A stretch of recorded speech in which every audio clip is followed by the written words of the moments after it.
Primitive reflexes, what is it and how does retained primitive reflexes affect our children's learning patterns?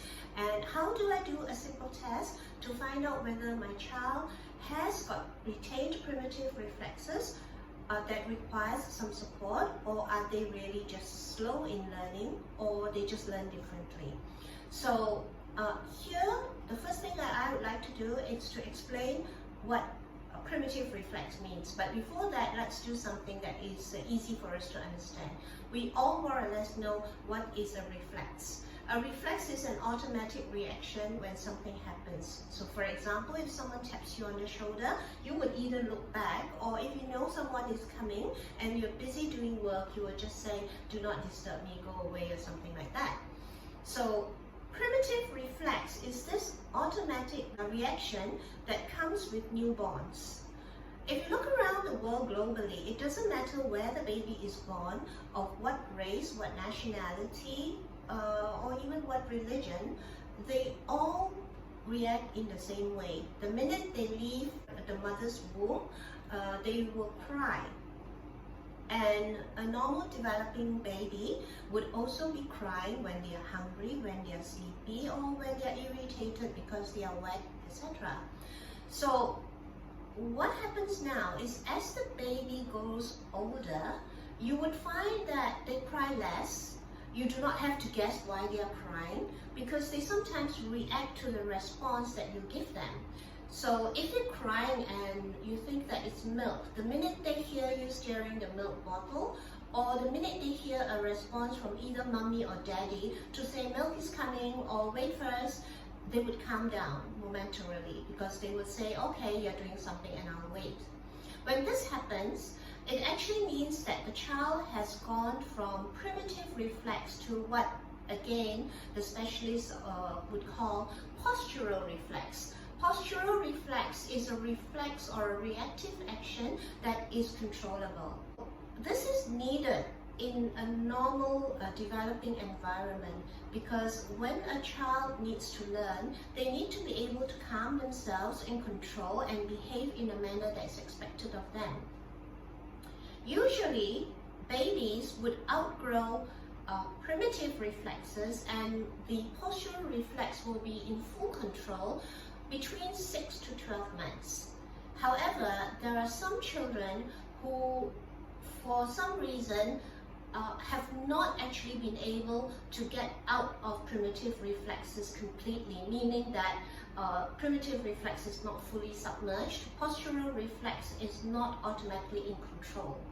Children who exhibit this kind of a problem are usually identified as children who are very hyperactive, or technical term ADHD. They are probably children who are also very sensitive to the environment, sensitive to touch, or they get annoyed and irritated easily. And sometimes it's also reflected in children who seem unable to learn, but the teachers feel that they have the full capacity to learn and perform better. To know more about this subject, you can always email to me at my email address below, okay, and ask me questions so that I can explain it to you deeper, because this is actually quite complex. But having said that, if your child is not learning and you've just heard this, don't get worried. Don't just start panicking and say, "Oh, so my child is having learning difficulties. Is my child having retained primitive reflexes? Do I need to send them to a specialist? What should I do?" Well, very not.